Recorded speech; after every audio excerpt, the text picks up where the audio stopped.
In 3 counts starts now.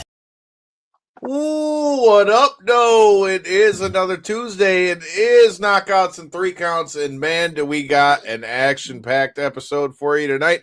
We've got the return of Double J himself. No, it's not Jeff Jarrett. It's the return of JJ Pagan before he steps back into the ring in his hometown February 10th, Grand Rapids, Michigan. We're going to get to talk about that. And then after that, we're going to be having the return of our friend from across the water over there in Canada.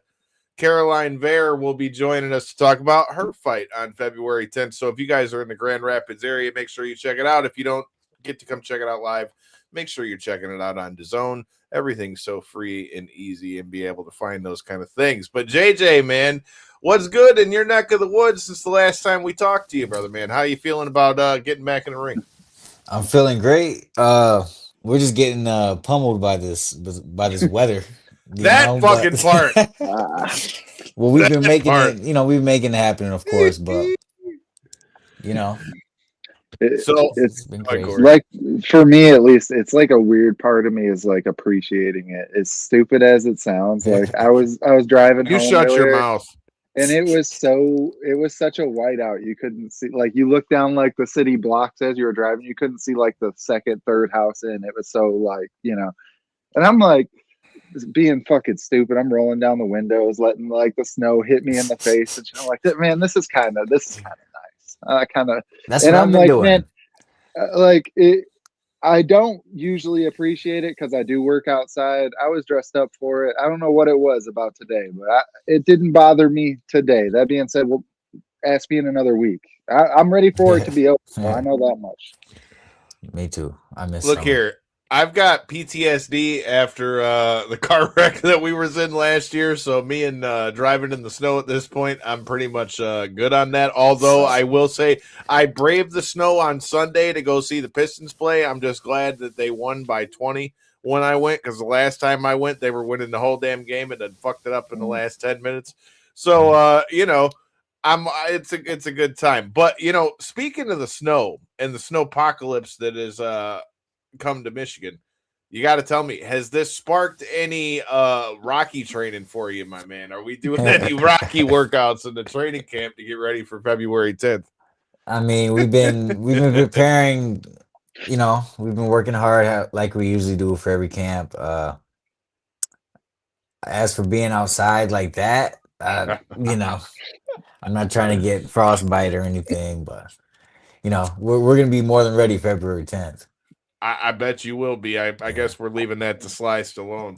But, with all that being said, let's get into talking about some of these things related to this fight coming February 10th. And the first and most obvious one, dude, I've watched some of the promotion and some of the hype videos from our friends over at Salita Promotions, man. And you talked about how this is the first time you've gotten a fight in Grand Rapids in 4 years. So talk to me about, the difference in the lead up for this fight, being that you're going to get to fight in your hometown, and not only do that, but you're getting to do that on a platform like DAZN. I mean, first of all, it's very exciting that we're not only that I'm fighting at home again, first time in 4 years, but I'm going to be headlining the show and on TV, that's such a huge honor. And just, I'm very grateful for that. I'm very excited for February 10th. I mean, it's surreal, honestly. But of course, we got to perform February 10th, so that's what we've been training for. When the offer slid its way across your desk, man. I mean, 4 years away from home. Not only that, like you mentioned, man, top of the bill. What was? It's got to spark some emotions in you when you first get that feeling, huh? Yeah, I mean, it hit me a little bit, when I first got the offer, but I feel like it hit me more after the fight. Yeah. Right now I see it like, it's just another fight. I gotta prepare and everything. But once all the dust settles, I'm laying in bed at night. I'm gonna think about it. I'm gonna take a deep breath and be like, wow, like we really did that. It's gonna be an amazing feeling.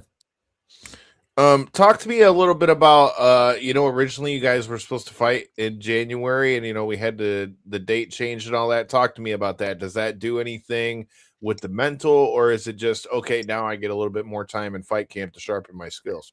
I'd say it gave more time to sharpen up. We were in Vegas at the time when we got the news for in training camp. It happened on my birthday. Actually, we got the news that it got postponed. Gave me a little bit of time. I got to enjoy a scoop of ice cream. To enjoy my birthday a little bit, but just it gave us more time to prepare, and that's how I see it. I'm a glass half full type of person, so when Like something that. like that happens, I just gotta keep pushing. Yeah, Okay, especially so on the birthday, you almost got to kind of take it like a message or something, right Yeah, for on the sure, for birthday, sure. you got to tell me what was the flavor of ice cream we were rocking with? You know, I didn't really go to a good spot. I ended up being just a mint chocolate chip flavor. Hey, bro, ain't But nothing wrong with Sorry. I'll be that. honest, all ice cream is I love all ice cream. Like I Right. don't discriminate against none of them. So yeah. I used to be partial to as basic bitch as it sounds right now. I always liked this. French vanilla was always good to me. It's good. Do that with some strawberries, and then I always like strawberry ice cream too. But strawberries and cream though, bro, son, bitch. Mm, I used yeah. to be able to eat that joint right out the Stroh's box, bro. Yeah. That stuff is good, man. Butter Hell pecan yeah. is good too. Yeah. That's not a bad That- pick either, bro. yeah. Typical fashion. My grandpa turned me on to that one as a kid. He's like What is it always with had old it in the people and freezer. butter pecan, That's bro? known as the It's grandpa ice cream or something, yeah. My It grandpa Yeah. ate fits the that mold, shit too. But hey, I'll keep the tradition alive. Put it that For way. sure. Hell yeah, man. Shout out to everybody who's watching. We are live with JJ Double J Pagan, man. We are going to be talking about his fight February 10th. We will be joined by Caroline Veyre. If you guys are turning in 9:30, we got about 115 of you guys in here. Make sure you guys hit that subscribe button and follow everybody. All the links are in the description. All right, man. We talked about, getting to fight in Grand Rapids. We talked about, your return to the ring and getting a little bit more time. Talk to me a little bit about your opponent, man. What I like is you are taking a lot of tough fights. Your opponent for this fight is another tough guy, and Brian Jimenez coming in here at 18-2. Talk to me about this fight. Were you happy with this matchup, or was it was next man up? I'm very happy with the matchup. I like keeping that momentum going with taking the tough fights. My last fight being against Malik Montgomery. Great record, great fighter. This is no exception. Yeah, what better way to have a homecoming fight than to fight somebody that is actually coming to fight? Like I didn't want to fight that was just gonna be just for me to showcase something and go on. I want to keep taking the tough fights and being prepared for the big fights down the line. Hell yeah, man. That's what I like to hear, dude. And that's the thing.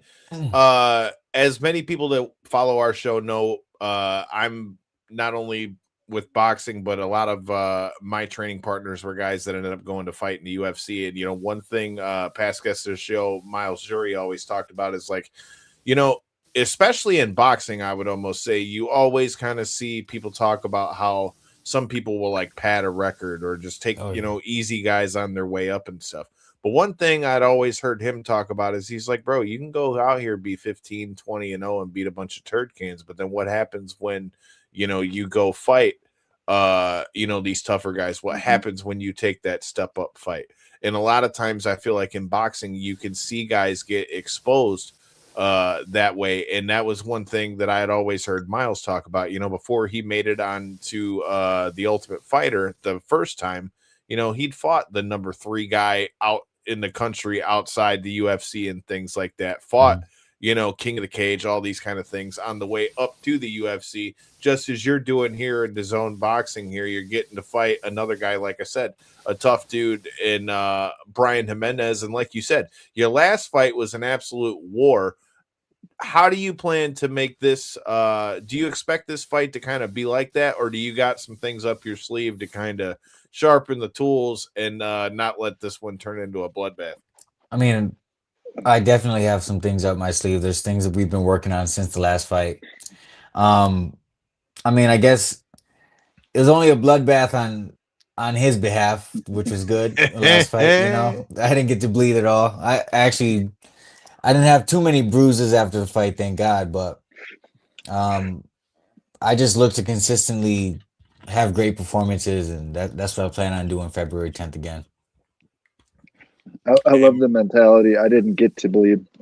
I I didn't get the I love it, opportunity dude. that time. Yeah. I mean, maybe the next It one. was it was nice going home without like a big headache or a big cut. Yeah. Like I've had a couple fights like that. So it was nice being on the other end. See, I like to. We'll talk about this in a minute, but I attribute that to remember any of those who watched our last episode with JJ. Which, if you guys are new here, make sure you hit that subscribe button. I attribute that. I think he's been watching some wrestling. He knows the red equals the green, bro. The red equals the green, and this time it didn't have to be his red making him the green. That's what I like to hear, bro. I like it. I like it. Talking about watching, I feel like we just had a big event take place over the last weekend in the boxing terms. Did you have your eyes on the debut of Zuffa boxing? I didn't really get to catch much of it. I saw some highlights of it though. Yeah. I feel like the event itself was, I feel like it was very hyped up. Yeah. They hyped it up a lot, and then just seeing some things on it, I was like, it didn't really. I don't think it lived up to the hype. But it's the first event, though. There'll be many more. So, well, that was what I was going to ask. How do you think that'll be able to fit? How do you think that will fit into the world of boxing when you consider primarily since its inception, it's always been about the different governing bodies. Like, you've got, WBO, WBC, WBA, IBF, all those kind of things. Now you're adding Zuffa, who's not affiliated to any of them. Yeah. How do you think they're gonna fare in the world of boxing, and like what do you think they need to do to kind of like carve their own spot out in the world of boxing? I feel like they gotta, I don't know, I think they gotta take it one event at a time. I feel like I guess the first event was pretty, seemed pretty rough, but if they can just turn it around and, change things up a little bit, I think that'll be good. There's a lot of governing bodies in the sport already, so we'll see if it actually does go, or if it just fizzles out. It'll be interesting to see. At least having somebody like Dana behind it, you got somebody who knows how to promote fights. Sure. The last time we had you on here, we were talking about Bud and Canelo, bro. Since then, we've seen the retirement of Bud Crawford. You got any thoughts on that, my man? I feel like for the right price, he'll come back. It has to be Give me bigger that than the first bag, one. Playboy. It has to be bigger than the first And no Canelo sanctioning fight. money. Yeah, exactly. But Yeah. I'm happy for Crawford if he does stick with it. He's going out on his terms. But we'll see what happens with that. Hell yeah, I agree. That just was funny as hell to me. I respect the hell out of it too, because that's something you've heard for years. Like, oh, I gotta pay all this sanctioning fee money. Man. I win the championship and I gotta pay you. It was pretty dope to see him say, "Look, bro, you're telling me you want me to pay." Y'all can take them belts back. Here, you want the belt? They already know I'm the champ. Fuck you too. Yeah, for real. He's doing it on his terms, And if you plan on retiring anyway, realistically, like Kyle just said, everybody already knows you're the rightful owner. They're going to strip you anyway. So for sure. Yeah. I don't know what business has been done to him behind the scenes for all these years, but it seems like a get back type of moment. What I mean? For sure. Definitely. Hell yeah. Well, speaking of that, we've got another big fight aside from your guys's February 10th, that is. But we've got a few more big fights in the world of boxing, and I know you're a student of the game, so we got to get your thoughts on some of these. You got to tell me who you got, T.O. or Shakur, bro. Man, that's a hell of a fight. I personally want T.O. to win. I love both of them though. Don't get me wrong, but Teal's one of my favorites right now, so I kind of want, I'm leaning towards Teal, but Shakur Styles is it's very tough to crack, you know. It's gonna be interesting for sure. I I mean, feel it's a like 50-50 fight.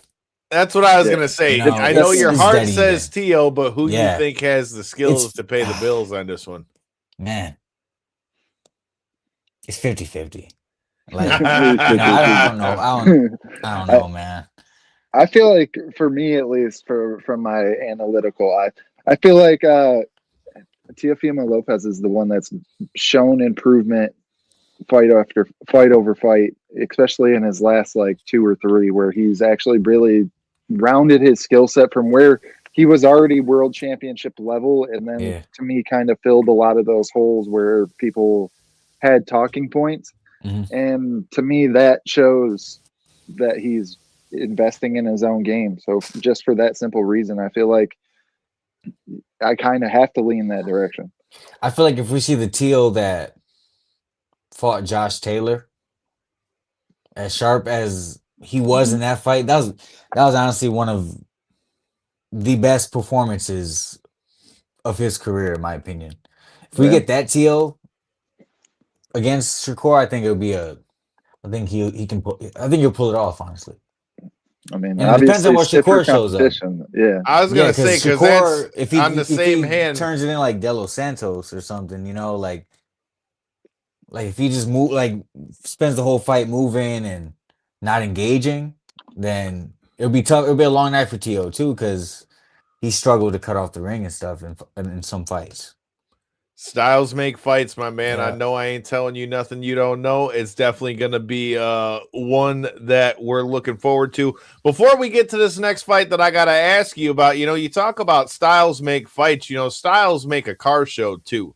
And you got to check out our sponsors over at the homies Michigan Street Unlimited. That's right. If you guys are in the Detroit area, you most likely are car people. Make sure you check out the fleet from the homies over at Michigan Street Unlimited. The Autorama is coming to Huntington Place. If you guys are going to be there, make sure you check out Michigan Street Unlimited. Tell them Knockouts and 3 Counts sent you, and come enjoy the Autorama. I don't know who they're going to have signing this year, but make sure you check out the homies from Michigan Street Unlimited. Shout out to our sponsor, Cody Caudill. All right. Nice.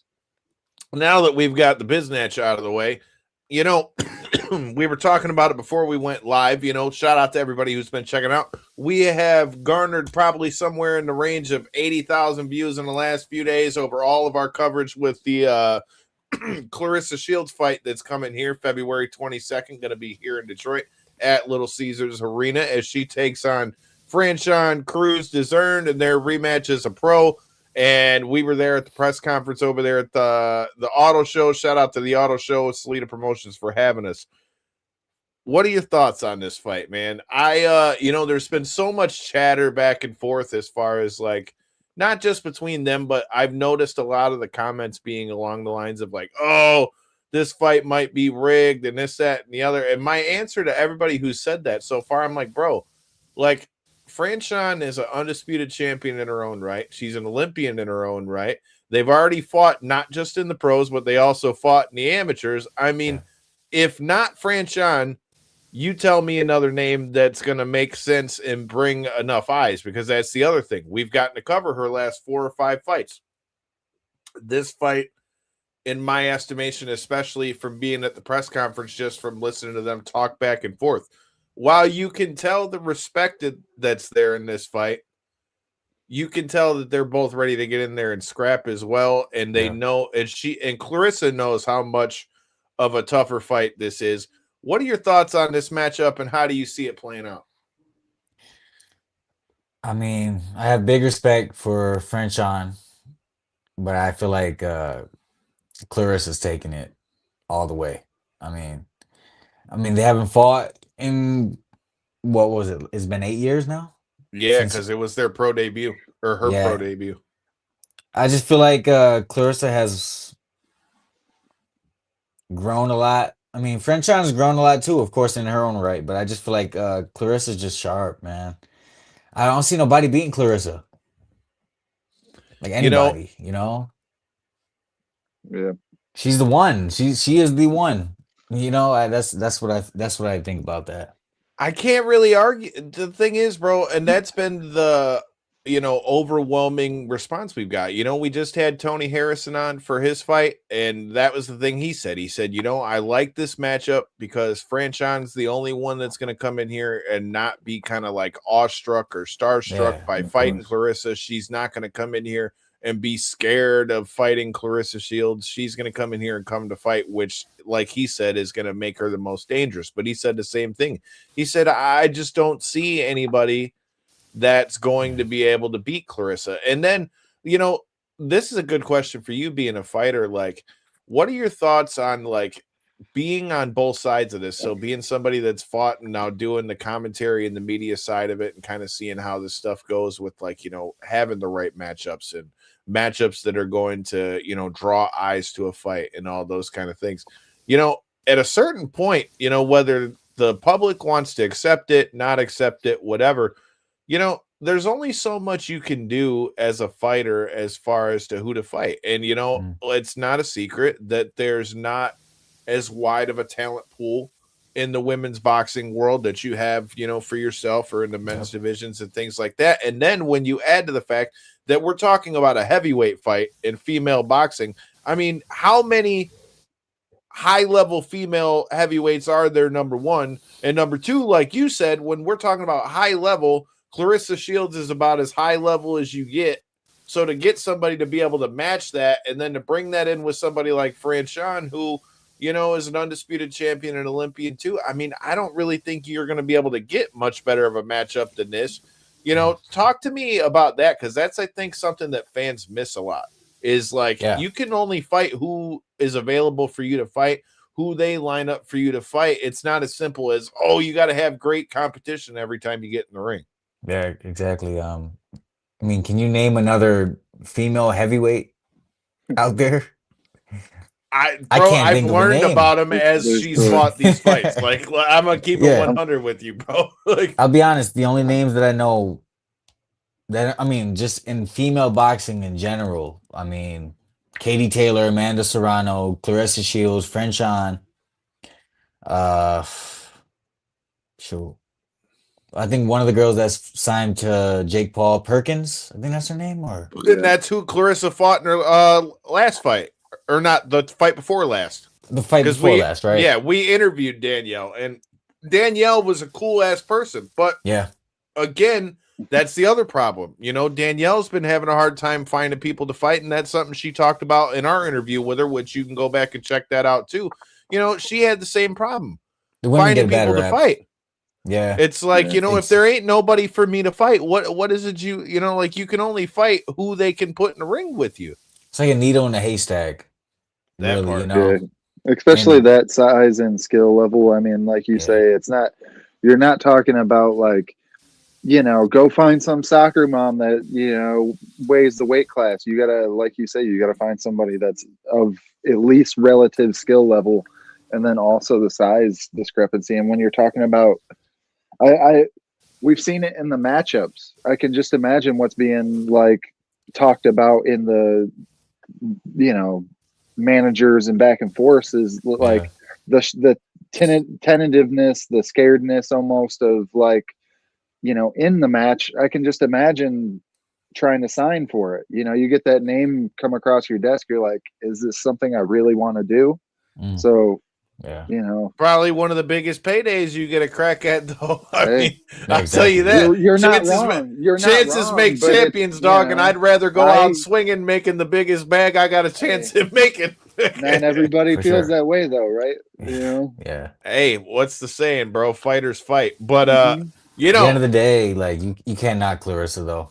No, because it's not her fault. It's not her fault at all. And she's great. She's great. She's a legend. She's a great fighter. It just sucks. Like, like I said, Franchon, that's the big fight to make right now. But people, a lot of casuals, they don't see it like that. They're like, why don't they put her up against somebody? Well, the only name you hear people passing out a lot of the time, and the number one name that kept coming up in all the comments of the clip that we put up with Franchon, which You know, that alone on TikTok got over 55,000 views. And the number one comment that we were getting back is, oh, well, why don't she fight Alicia Baumgartner? Bro, Alicia Baumgartner fought at 130 Come pounds on. in her last fight, bro. Yeah. The only chance you had of that fight ever happening is maybe when Clarissa was at 154, and that would have meant that Alicia would have had to come up at least, 15, 20 pounds in her own right, and Clarissa still would have had to come down, a bunch to make it. Now you're talking about somebody who's up at 175 pounds, coming back to 147 at most, maybe. Or fuck all that. they just go this route. They go the Jake Paul route. They do these crazy looking fights. No. Put a headgear on, Hey. exhibition style. Like who knows? I mean, Hell no. You brought it up Yeah. now. You got to tell me, how are you feeling about Jake Paul getting his jaw broke? hey, you gotta respect Jake Paul for getting. I respect the shit Oh, out of it, man. because Yeah, although respect. I could definitely see what people are saying about, if I was making a bunch of money, yeah, I could see that. But I mean, dude, that guy had to know. Like, Yeah. I just thank God for the I forget- sake of boxing that Anthony Joshua Yeah. did what Anthony Joshua was supposed to do. Because had he lost, bro, I really feel like that would have been like the Yeah. kick in the balls to box. I forget what round the actual KO took place in. I want to say it was like the 6th or the 7th or something. Hey, 6 or 7 The round, I 5th? think. No, 6. It was 6. Was it the 6th round? It- Yeah. Either way, I guarantee you Jake Paul was wishing he would have cut them rounds just a little shorter. You know what I mean? Did we really need to Man. do all 8 in there? Come on. Because He got some balls, honestly, man. he was like you say, balls, but he was implying a strategy that was working for him. It was boring as shit to watch, Yeah, but he wasn't really getting. He was going back to his wrestling days if you peep the double leg takedown attempts. Hey. He was doing way better than anybody had ever expected. That's just because he didn't get killed. Hey, and then he still ended up getting killed. Hey, he And landed a people- couple good shots though. And That's fair. Yeah, He did. he landed. And a again, couple I shots. respect the balls to do it, because let's face it, at the end of the day, like, even somebody like Jake Paul, this is not about the money. This is not about the money with Jake Paul, dude. Even going into this one, everybody was arguing about, is it fake? Are they all staged? How much is he paying these guys to fall? And unless he's paying himself to fall and get a broken jaw, I mean, look here, maybe, dude. I but, wouldn't. Look, it happened the way it happened. It is what it is. He got paid. Boxing, boxing, saved its face on that one. Hopefully, Anthony Joshua has a speedy recovery from the car accident and all that stuff. I'll ask you one more question before we get you out of here, because it looks like Caroline is ready to make her way in here. Who you got in the Super Bowl, bro? Is it going to be the Patriots or the Seahawks? Patriots or the Seahawks, bro? I don't pay attention unless it's the Lions. I'm going to see. I didn't even know they were playing each other. I didn't even know the Seahawks and the Patriots were playing. Honestly, that's going to be a hell of a game. I don't know nothing about them. I mean, I heard Patriots are doing pretty good. They are. Both. I'd like to see the Patriots win. I like it. I like it. New coach, new quarterback. I like it, man. That kid Drake May is going to be good for them for years. I got to say though, seeing Sam Darnold kind of have his redemption here and like come back when the Vikings basically threw him out for Michigan's guy JJ McCarthy, bro. I'm just saying, it's kind of cool to see this guy have a little bit of a renaissance, bro. So all I know is, I'm glad it's not the Chiefs. Yes, I don't gotta see Taylor Swift on my fucking TV. Let's go. I just when I was like, sweet, we're getting rid of the dynasty team, winning forever. And then it's like, here comes the Patriots again. You better shut the fuck up. It's been 12 years since Brady left. It's been 12 years since Brady left, and Brady went and won him a ring with Tampa Bay too. Shut up and quit hating. He came from U of M. Yes, dude. They were talking about that. Yes, dude. Do your fucking math. Damn, time's flying. We're getting old. Dude, who the fuck are you? I remember watching this son of a bitch in college. Hey, man. Well, we got to let you get up out of here. But before we let you go, for anybody who's on the fence, let us know what we're going to see February 10th and what Mr. Jimenez has got in store. yeah, you're gonna see a great fight. Brian Jimenez is coming to take, you know, to get the win. So you're gonna get the best Brian Jimenez. You're also gonna get the best Joshua Pagan. You're also gonna get a great undercard. You're gonna get a lot of bang for your buck. A lot of people from Grand Rapids fighting. So just be ready. It's gonna be a great fight, and you got another championship fight on the undercard. You heard So it, man. We're going to find out about that in a minute. Make sure you check them out. February 10th, The Zone Boxing. If you're in Grand Rapids, make sure you guys are there. GLC Monroe 20 Live. Make sure you check that out. Make sure you check out our guy, Joshua Double J Pagan.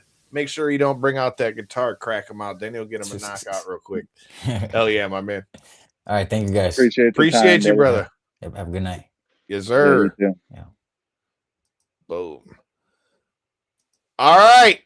Without any further ado, tag. Caroline is in the second half of tonight's show. How you doing over there in the Great White North? Are you freezing like us here in Michigan? Oh yeah, it's so freezing here. We had minus 35 last weekend. Woo! That was very cold. I'm Fuck that. And what is the? I wonder what that equates to in Fahrenheit. My mental math. Cold as fuck. What do you need to know the math for, bro? That's the type of weather. Well, though. How about you tonight? Oh, man.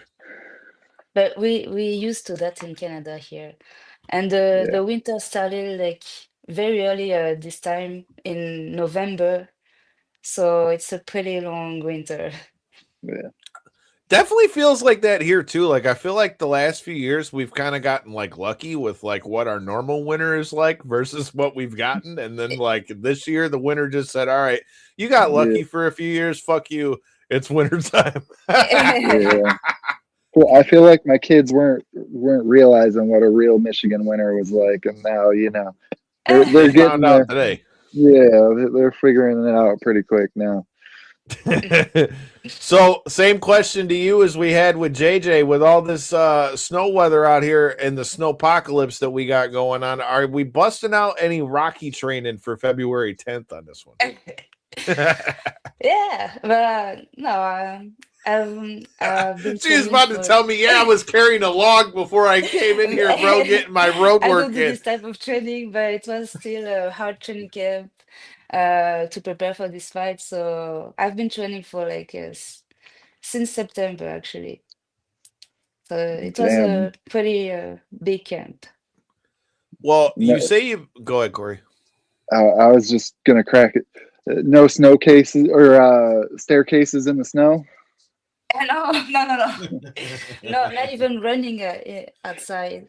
This is I too couldn't cold. blame you. I wouldn't want to do that shit. I couldn't no way. even breathe easily, so no, I'm not going outside to train. Fuck that. Dude, see, that's what I'm saying. See, it's universal. You know, with us getting into the new year, you got to tell me, are there any New Year's resolution other than adding to the trophy case in 2026? It's pretty much the only resolution I have. I want to get my first world title, my first belt, and then 2026 is going to be a big year, so hopefully very big fights too. Hell yeah. Well, you've got a big fight on your hands February 10th. You know, you talked about training since September for this fight. Talk to me, the same like we were talking about with JJ. You know, did the fight date change affect you at all with already kind of being in, like you said, a longer training camp as it is, or was it kind of just more time for you to sharpen your skills? No, it's actually it's better actually to have 2 more weeks. I feel like I have more time for tapering and recovery, and also tactical revision. We don't do like more trainings. We just staying sharp and ready for the fight. It's only 2 weeks. If it would have been like 5 weeks, it would have been different. Maybe like it's too long now, but 2 weeks is okay, and I feel ready for the fight now. What up, Chris? Checking in up there from Boston. What kind of snow y'all got out there in Boston, right quick? Dude, I'm definitely ready for summertime too. But we got to talk about your opponent for this one. Just like we were talking about with JJ, I like the tough opponents. You've got quite the Mhm. opponent on this one. An opponent who's 50-3 in her own rights. Fought Katie Taylor. Fought a who's who. Talk to me about your opponent on this one, Delphine Pursoon. Yeah, she's a very experienced fighter. She has a high volume of punches. She puts on a relentless pressure. She's very difficult. I mean, she's unorthodox and complicated at the same time. And she can be physically hard to box. So it's gonna be a huge step in my career, this fight, and I can't wait. It's gonna be a hell of a fight.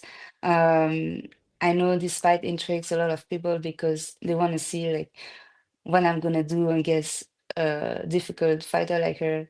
So yeah, I can't wait to have this fight and to show what I'm able to do. How does getting to fight somebody like her who's so experienced at such a high level, how does that make this fight different from, say, even your last fight? Well, at this level, every detail counts, and every round, every drill we're gonna practice in the gym, every sparring day has a purpose because um, that's what makes the difference, But what solution I'm gonna have against her in different situations, I have to be on my A game that night, and we really prepared specifically for a different person uh, for every situation we could be in and that's pretty much the difference with the other fights. You know, Getting to fight somebody like that with that much experience, you're coming off your win against Leisha Bodersa, if I can say that correctly. Jesus Christ. But the cool thing with that is this is a good fight for you, not just in terms of obviously it's a step up fight.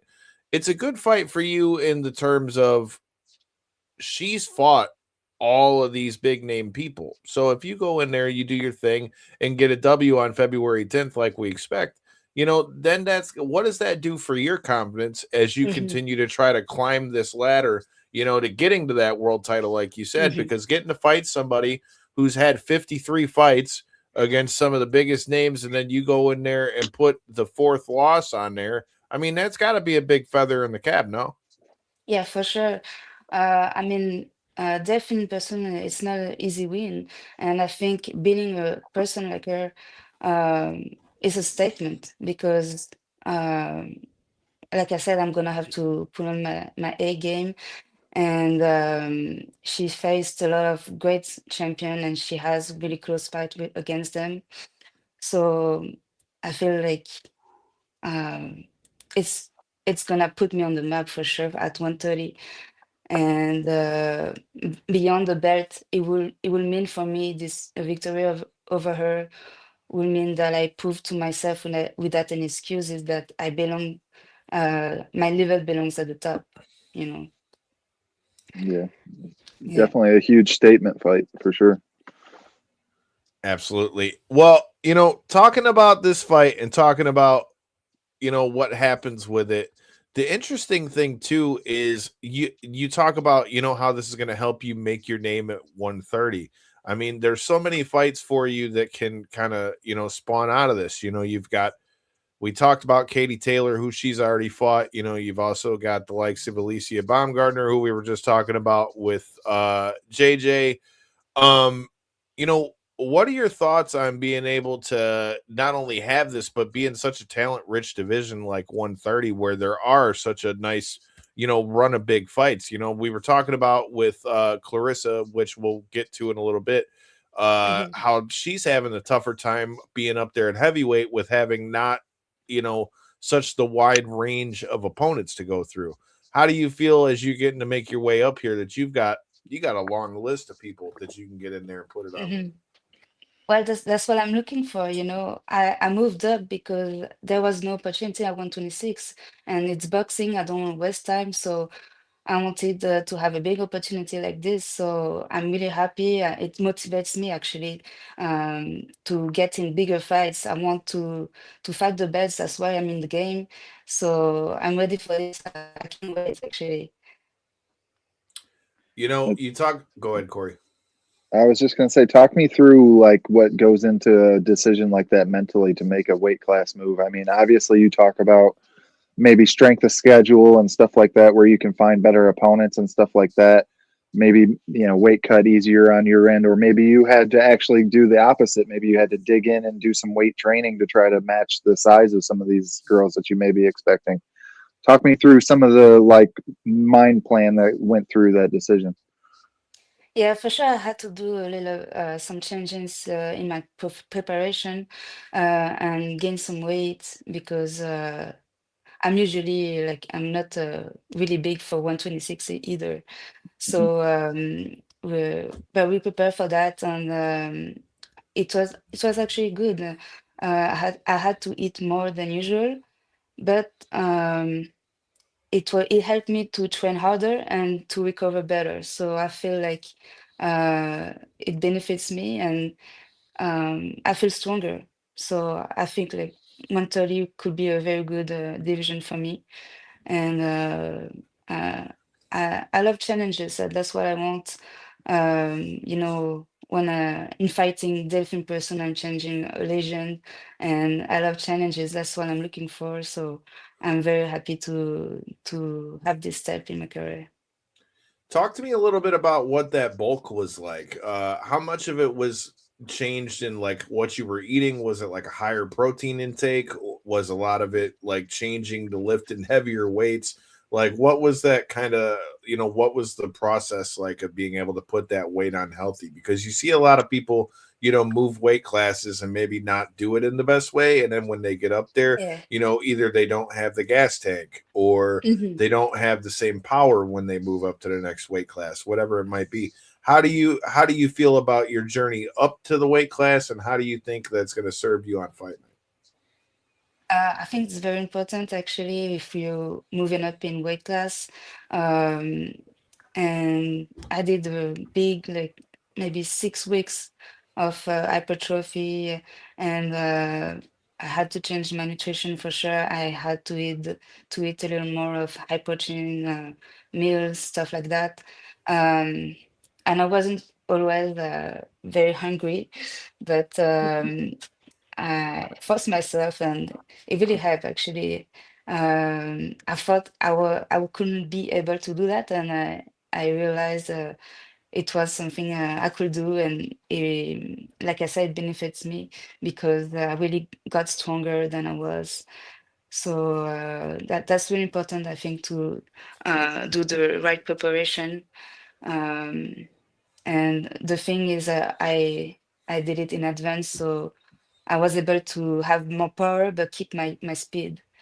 So that's one thing I'm happy about Did my you try a preparation. trial cut before you did it, or was it kind of just a we're gonna wing it? I I I don't really cut my weight Well, no, no, but what I meant is usually. like, did you do like a trial run getting up to that weight, or kind of just gradually put yourself there so it Oh would no, I be oh full come fight gradually, weight? yeah. I've gradually put myself like it took a few weeks before I get there. But Okay. I reached a weight I never reached before. But it was good. It was good. You, Hell you yeah. talk about the food loading, but what's the meal prep and plan for something like that? Were you going through like a nutritionist or anything like that? Were you just eating a Mhm. bunch of eggs and steak at home? I mean, what are we talking about here? It's a lot of every meal with a protein, Hmm. and like maybe I had 3 snacks, and like it's total of like maybe 6 meals and small meals at the same time. So it's a lot of food. I wasn't able to finish everything in my day. It depends on the training I had. If I had a really hard training, it was easier for me to eat, but wasn't that easy. Especially when you do boxing and you spending so much energy. Hell yeah. At least it's better than a lot of times we're having MMA athletes on, and it's kind of the opposite end. Usually they are the ones cutting weight; they're not moving up in weight. So you, at Yeah. least it sounds like your meal plans were varied. A lot of times for these guys, months out, they're like, I had chicken and maybe some veggies. Look here, Corey. You don't know, bro. I've done Yeah, made I, I've done made yeah. chicken. I've done made chicken be as I, good as you can make it happen while I'm in the middle of a damn weight cut. I needed me some protein, bro. But the last time we had you on, we were talking about Canelo and Crawford. Since then, Yeah. Crawford's retired. So talk to me about that. Do you got any thoughts on the retirement of Bud Crawford? I think it was the right time for him. I mean, he proved everything in the sport and he beat the best guy at the end of his career. So he ended up his career perfectly. And it was a hell of a performance too. So yeah, he can retire in peace and he's the best. It's hard to argue at this point, yeah. man, and to go in there and go out like you said the way he did against Canelo and to have such a complete performance, man. I mean, there's not really And much of a better way to go out. yeah, I mean there's other really good matchups, but I think like he doesn't have to prove anything anymore. I think he done everything for the sport. He has a lot of fights now, and it's the right time for him, I think. Yeah, I mean, multiple weight division champ, like you said, there's not really, much way to go. You know, Besides making money, there's no reason to stay in I Exactly. mean, at that and that rate. man, I, that man I was think he's making good his with bread. that too. Yeah, exactly. He's good with this I, too. I brought the question up to JJ, but I feel like it was a bit of a monumentous moment for boxing over the past weekend with the premiere of Zuffa Boxing. It real potential competitor entering the space. What was your thoughts? Did you watch the card? Anything like that? The which card you mean? So The Zuffa Boxing is they Yeah, I got Dana. didn't watch the Mhm. Discord. Yeah, yeah. I watched the Andy Cruz card. That's I But I feel like that they for just making their splash, they definitely the card wasn't nothing crazy. I feel like it was just a debut to yeah. kind of get the ball rolling. So you didn't necessarily Mhm, miss nothing on that. I more so was talking about just the fact that there's another competitor entering the space is really what I feel like the mhm, big thing was from it. How do you think they're going to fit in with, we know, like we talked about earlier, that boxing is, primarily dominated by, you got the governing bodies with mhm. WBC, IBO, all that kind of Yeah, stuff. How do like you feel like somebody who's non-affiliated to those is going to fit into the world of boxing? I don't think it's gonna fit in actually. I think mhm, it's so different to boxing, what we know about boxing.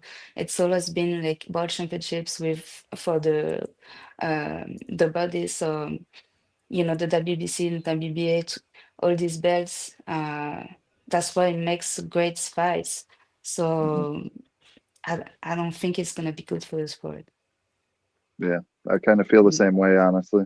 Mm-hmm. I feel like we've already seen the monopolization of Could have done MMA, this like 10 of years ago, wrestling. 15 years ago, maybe. But I mean, at this point, like she said, I mean, boxing, the same way the UFC has basically become the kingpin and as far as MMA goes. Mhm. In Mm-hmm. boxing, we know you have the Mm-hmm. Exactly. WBC, Yeah. WBO, Yep. IBF.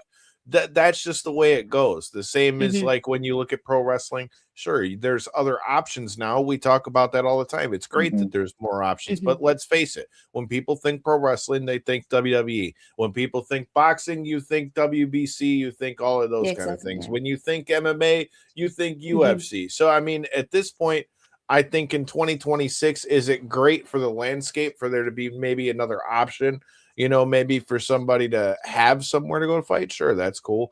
But like at the same time, like she said, I just don't know that in 2026 that there's really like a ton of room. Now, more power to you. I mean, as we talk about all the time on the show, I mean, if it's fighting or pro wrestling, I probably am going to watch it. So at the end of the day, I probably would be watching it anyway. But do I think it's going to be able to make enough headway to where we're going to be looking back in a year and say, okay, Zuffa Boxing is this big player in the world of boxing? I don't know that I see that. I Mm-hmm. think it'll be cool to watch. I'll enjoy watching the fights. Mm-hmm.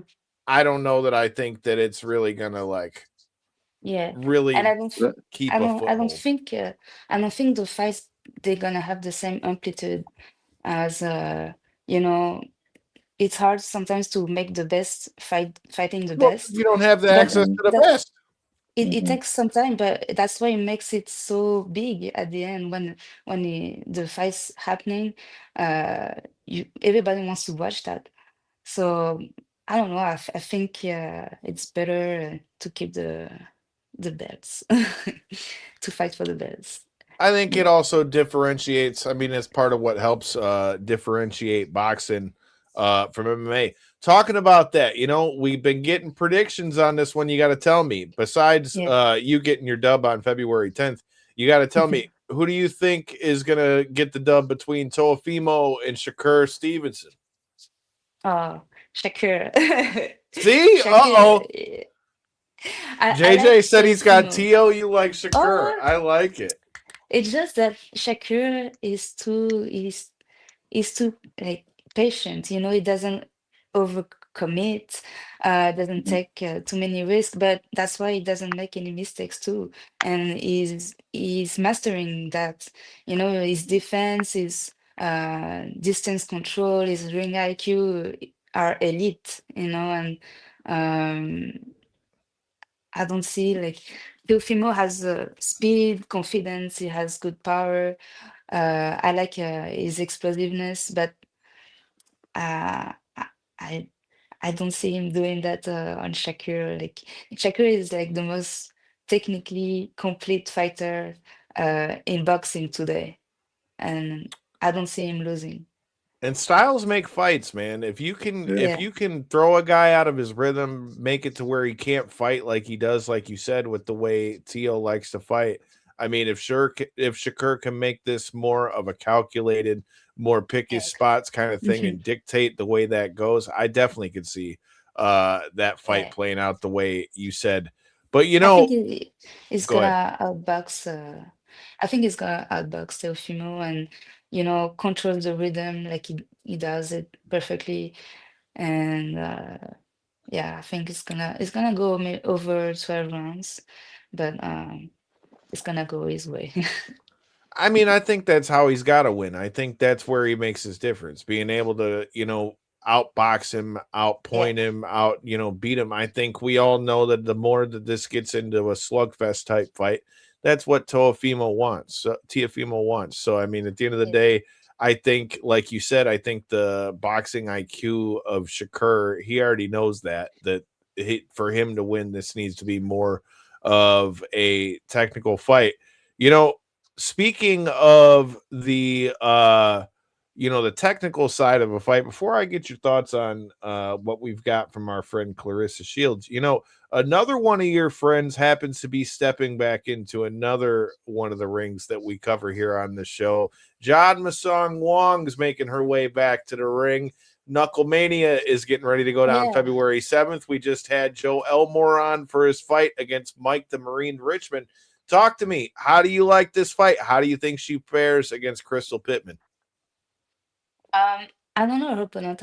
What's her record? I've got it pulled up right over here. Let me get you. So you've got Jod is 3-2 and Crystal's 3-3. So on paper, it's kind of a Yeah, pick 'em. it's good. And how many rounds gonna be? So it'll be 5 2-minute rounds. Not to jump in here, but I feel like Masa. I always mess her name up, but I feel That. like her record is very misleading. Her She's record Yeah, is fought a very lot of the top misleading. people. I yeah, mean, she That's what Christine. I'm saying. That's what I'm getting at here. yeah. Is anybody who's watched her fights take place realizes why she's in such a high showcase fight. Is what I'll say. Uh, I think that she can surprise a lot of people. She's pretty good, and I think she's going to win the second time. Yeah. I agree. With Corey's point, I mean, she's fought past guests of the show, Christine Faria, the undisputed female champ out there, and BKFC went in there and threw down with her. She's fought, a lot of the best girls they've got over there at BKFC. Crystal Pittman, for anybody who's really watched BKFC, knows she's just coming in there to brawl. So I feel like ultimately that plays into the type of fight that it seems like Jod likes. So I think I'm looking forward to seeing this fight. It's going to be a good time. Knucklemania's got some bangers on it. You got the heavyweights in the main event. You got our guy Joe Elmore and Mike Marine Richmond on there. You got Lorenzo Hunt is going to be on there as well. Somebody's shit is getting split on February 7th, and I'm just glad that it's not mine. For sure. It's going to be dope. All right. Well, we've talked about it a little bit. Again, shout out to everybody who's been checking it out, man. We went and checked out the press conference for Clarissa Shields at the auto show. Shout out to all of you guys who checked that out. Again, we're clocking it around like 80,000 views in the last 3 days. So we appreciate all of y'all who have been checking out our coverage of that. But you got to talk to me about Clarissa Shields versus Franchon Cruz Dezern 2, which is going down February 22nd here in the Mitten at Little Caesars Arena. What are your thoughts on this fight? What are your thoughts on this matchup? How do you see this fight? Oh, it's gonna be a great fight. I think it's gonna be completely different from the first fight. Obviously, there was a pro debut too, and they both really like changed and improved since this fight. So it's gonna be pretty intense. I think I see Clarissa like being pretty aggressive, and it's gonna be hard for Franchon, but it's gonna be a great fight. It's gonna be very competitive. That's my thing. We were talking about that with JJ. Like, that's been like the number one comment that we've seen a lot of people like through the clips and stuff we put up from the press conference. Just in that you see a lot of people, and I think a lot of it stems from people just not knowing much about Franchon, really. I mean, obviously Clarissa's the one that's out in the limelight. Clarissa's the one who's, the star of the show on this one.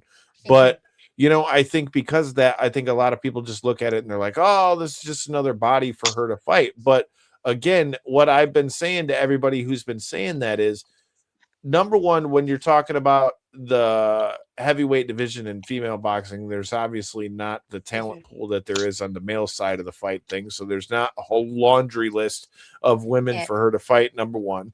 Number two, you're getting somebody in Franchon who's also a fellow Olympian in her own right and an undisputed champion at super middleweight as well. So again, we're not talking about somebody who, to your point, hasn't won. We're not talking about somebody who isn't a world champion in our own right. We're not talking about somebody who hasn't fought on the Olympic stage like Clarissa has. And I think because of that, and I think you could even tell that really by listening to Clarissa talk at the press conference. She knows how much of a tougher fight it is. And to Tony Harrison's point, I think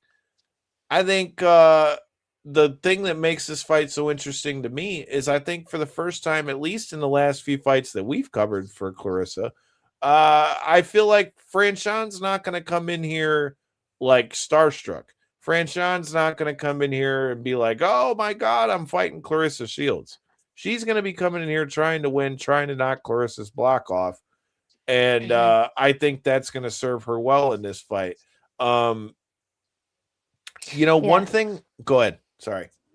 Yeah, and like you said, like Franchon, she's been there with Clarissa. She knows her, and I think she wants to try different things. She has a she knows what she wants to do, but at this weight class, I think Clarissa Shield is just she has such a great speed, and nobody can compete against that. Like she's just the best athletic boxer in this fight. That's what I think. I mean, and you can't even, and you can't argue that, and that's the thing. You see a lot of people saying things like, oh, this fight's rigged and all that kind of stuff. The number one name that you see, people saying for her to fight, ironically, is somebody who's fighting down in your weight class in Alicia Baumgartner. Can you talk about not just from a fighter standpoint, but a female fighter standpoint? Like that was the number one thing I was saying in the comments too. Like, you forget, okay, oh, go fight Alicia. But dude, Clarissa's walking around at like 175 right now. So you're saying Yeah. let's cut 30 pounds to cut down and make 40 pounds to go down and make 130 or whatever the weight's going to be. I mean, at the lowest weight that I could see that fight even having possibly would have happened would have been maybe at 147 or 154. But even at that, I only feel like that was possible when Clarissa was still fighting at that weight. So at this point, talk to me about that from a women's standpoint and a fighter standpoint on losing that much weight. I think it can be dangerous actually to lose that much weight. I understand that it's for one fight to make a very big fight.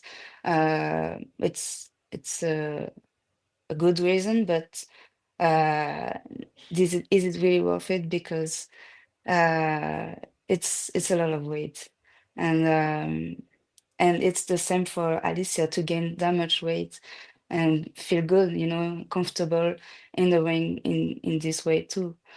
So to me, it doesn't make really sense. I can, and that's the thing too. It's like being able to do that like healthy too, because like you said, you're doing that for one fight. Okay, is Clarissa ever going to go back and start fighting at 147 or even 154 again? I think not. I mean, let's be honest. You don't move up to heavyweight if there was that much competition left for you down there at the smaller weight classes. But talk to me a little bit about that too. It was cool. We talked about being at the press conference over there at the auto show over the weekend. Anybody that missed that, go back and check out the highlights from all of that.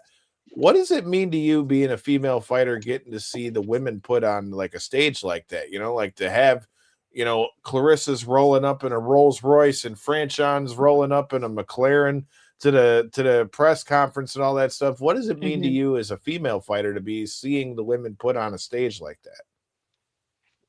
Well, it puts women's boxing. It's just big. It's big, and it's nice to see like such big fights in women's boxing. We need that. We need the stars in women's boxing like that. And we need more fights like that. Last year we had the Katie Taylor's fight. Hopefully this year there's gonna be a few fights too. But Clarissa, she's always putting on a great show, and she's always making big events. So it's always entertaining when she's fighting. So that makes women's boxing great. Hey man, we love to see it, and I love that it's happening here in the city. You guys got to make sure you check it out. February 22nd, going to be going down Little Caesars Arena. Make sure you stay tuned for all the coverage on that. But you are getting ready to go to war before that, February 10th, kind of giving us the appetizer, DAZN Boxing. For anybody who is on the fence, please let us know what we're going to see February 10th as you take on Delphine Persoon on DAZN Boxing. Yeah, don't miss this fight. It's gonna be a hell of a fight. And an action-packed fight. It's very intriguing, this fight. So just tune in on DAZN on February 10th. It's gonna be a hell of a show. You heard her. Check it out. Grand Rapids, stand up. Come check out your guy, JJ Pagan, and our other guest, Caroline Veyre, as they come in here to get these dubs out here in Grand Rapids, GLC Monroe Live 20. Make sure you check it out February 10th. Again, shout out to our sponsor. We've got Michigan Street Unlimited. Make sure you check them out. Autorama is coming to Detroit February 7th. Make sure you guys are there. Huntington Place. Tell them Knockouts at 3 Count sent you. And we got bonus action for you this Thursday. We've got Mr. Professor himself, our guy Nick Harrison, before the Gen X Takeover comedy show comes down here to Detroit on Saturday. This Thursday, myself and J-Bone will be joined by our guy Nick Harrison, as well as our guy Ant from the Potters of Destiny. We're going to be talking about all things Royal Rumble. They're taking the Royal Rumble to Saudi. Let's see if I can win me some money, win me a belt back. If you got some picks on the Royal Rumble, Chris, I know you do over there in Massachusetts. Make sure you check that out, and make sure you check out the fights February 10th. Until next time, and in the in-between time, check us out at KO3C Pod. Make sure you check her out at Carol Veyre. Until next time, and in the in-between time, we'll see you. Peace. And